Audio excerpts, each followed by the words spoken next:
Magandang araw mga kaibigan, no? So, ngayon hindi tayo magpapakitang gilas ng ating abilidad sa nuntsako, no? Makikipagkwentuhan lang ako sa inyo, no? Tungkol sa exam, no? Actually, sa math test lang naman yun yung nangyari kahapon, no? Medyo nadismaya talaga ako sa aking mga estudyante o sa aking mga mag-aaral, no? Kasi yung tinuturo ko, understanding culture, society, and politics, no? In other words, anthropology, sociology, o political science, no? Kasi kahapon, nag-summative test kami, no? Um, Marami-rami din yung mga questions, no? Na-dismaya lang ako dahil nahuli ko ang isa sa mga aking mag-aaral, no? May nahuli akong bata, no? May nahuli akong isang mag-aaral na nangudigo, high-tech, no? Nag-cheating sa exam at garapalan pa, no? Kasi nandiyan ako sa harap ng classroom, no? Nasa harapan ako nila na nakaupo sa aking table. Habang nag-i-exam, no, yung mga kaklase niya, no, yung iba talagang nag-iisip kung ano yung sagot, no. Pero yung itong isang particular na mag-aaral na to, actually dalawa sila, no, dalawa silang nakita ko na nakatingin sa cellphone at ang bilis nila magsulat, no. Talagang obvious, klarong-klaro na kinokopya nila yung sagot nila na nasa cellphone, no. So dahil diyan, no, nilapitan ko at kinuha ko yung cellphone at doon ko nakita, no. Doon ko nakita na ang laman ng cellphone, no, meron nang nakasulat na mga sagot, no. So, ibig sabihin, no, sa aking palagay, no, na merong nag-leak ng exam. Kasi yung exam na, hindi naman exam, summative test, no. Yung summative test parang exam na rin yan dahil mahaba yan at marami ng tanong, no, papunta na yung examination. Ibig sabihin, may nag-leak, no, merong nag-picture ng questionnaire at ni-research yung mga sagot dahil yung mga katanungan na inilagay ko doon ay base naman sa libro, kung hindi sa libro, sa module o sa mga diniscuss, no. So, yung lahat sa mga itinuro ko, no. Ibig sabihin nun, pinicturean yung questionnaire kasi bago pa sila kumuha ng exam, tawagin na lang natin exam, no, o summative test, no. Ibinigay ko na yung kaparehas na katanungan sa ibang seksyon, no. Siguro mga mas maaga pa sa kanila, no. Siguro mga 2 araw ang nakalipas, no, bago sila, no.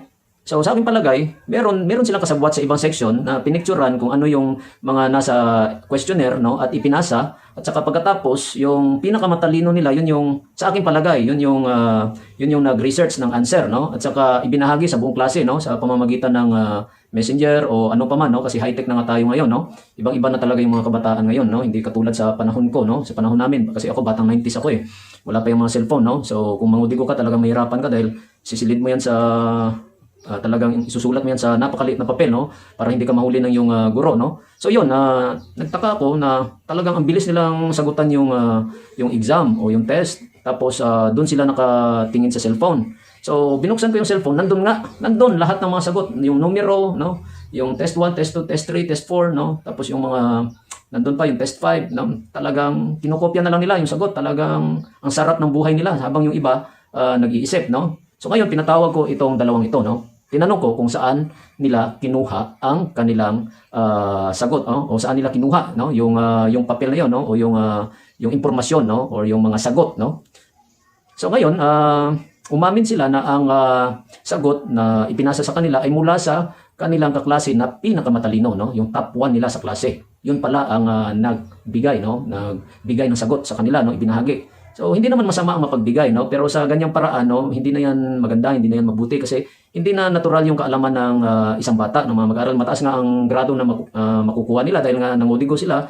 Pero pagdating naman sa tunay na buhay, no, halimbawa interview, no, o kaya sa tunay na trabaho, no, sa recitation, hindi tameme, no. So nakakapagtaka ang taas sa exam, pero kapag pinag-recite mo, tinawag mo isa-isa at tatanungin mo isa-isa, sir, pass lang po, sir, hindi ko alam ang sagot, no? So nakakapagtaka, mapiperfect mo yung exam, tapos tatawagin ka, kaparehong katanungan na nasa exam, yun nga lang, bibigkasin mo yung sagot, hindi ka na makasagot, no? Ibig sabihin talagang may pandaraya, no? Nakakadismaya talaga yung ibang mag-aaral, no? Kasi dalawa yung nahuli ko eh, silang dalawa, talagang garapalan, no? Kumukopya sa cellphone, kahit nasa harapan ako nila, no? Talagang nilapitan ko, kinuha kong cellphone, no? Tapos yung isa, ako mapang jujumbagin ako, no? So ayaw ko namang majumbags yung beauty ko, no? Buti na lang pinakalma ko, no? Ang mag-aaral na yun, no? Kasi hindi pwede yung gano'n, no? Dapat meron pa rin tayong respeto sa teacher natin. Nagkamali, sabi ko sa kanya, nagkamali ka na nga, ikaw pa ang galit, no? Ikaw pa ang masama ang tingin sa teacher mo, no? At saka umaakma ka pa na parang jujumbagin mo ko kasi yung kamao mo parang parang mga atake eh. So pinakalma ko, no? Sabi ko, wag ganyan. Kapag nagkamali ka, humingi ka ng pasensya, magpaliwanag ka, no? Kasi mapag-uusapan lang naman lahat yan eh, no?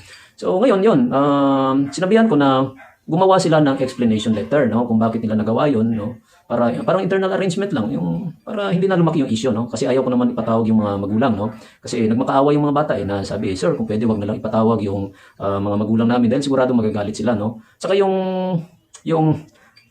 hindi naman nakakatawa, no? Yung nakakadismaya lang kasi habang tinatanong ko yung dalawa, no? Talagang pinipiga ko sila kung saan nila nakuha yung kodigo, no? Yung mga sagot, no? Umamin sila na galing nga doon sa pinakamatalino nila. So pinatawag ko yung pinakamatalino nila, no? Yung top 1 nila. Umamin din siya na siya nga ang hindi naman promotor, no? Pero siya nga ang nagbigay, no? Ng mga kasagutan, no? Sa kanyang mga kaklase na medyo mahihina, no? Kaya yun, no? Pati siya pinapaliwanag ko, no? Pinagpaliwanag ko kung bakit niya nagawa yun, no? Saka sinabi ko sa kanya na ilagay niya rin diyan na nangangako siya na hindi niya na uulitin, no? So umiyak yung bata, no? Umiyak siya, no? Pinagpaliwanag ko lang biglang umiyak, no? Siguro tinamaan yung ego niya, no? So buti na lang hindi ko siya ni-report sa kanilang advisor kasi subject teacher lang ako, no? So yun lang, kailangan lang talaga pag-usapan, no? Pag-usapan ng maayos, no?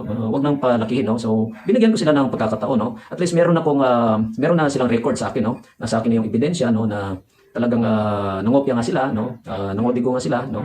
Nandaya nga sila sa aming pagsusulit, no, o summative test, no.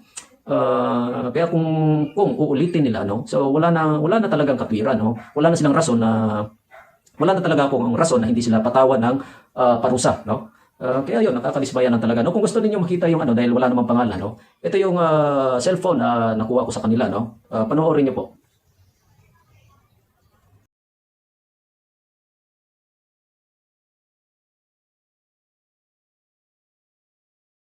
So, yun yung cellphone na kanilang ginamit, no. So talagang ibang-iba na talaga ang mga kabataan ngayon, no. Talagang creative sila. Alam mo yung creative, malikhain sa hindi magandang paraan, no. Yung iba, hindi ko naman nilalahat, no.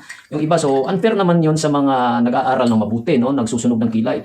Yung iba, sir, paano ba yung nagsusunog ng kilay? Yung sisindihan mo ba yung kilay mo ng posporo? Hindi, yung nagpupuyat sa pag-aaral, no. So, yung gano'n, nakakadismaya, no? Kasi grabe mga bata ngayon, no? Mga talagang madiskarte sa maling paraan, no? Ewan ko. So, tingnan na lang natin kung ano pang mga pagbabago na mangyayari at patuloy. At saka siguro nangyayari na sa ating paligid, no? Dahil sa teknolohiya. Yun lamang po at maraming salamat.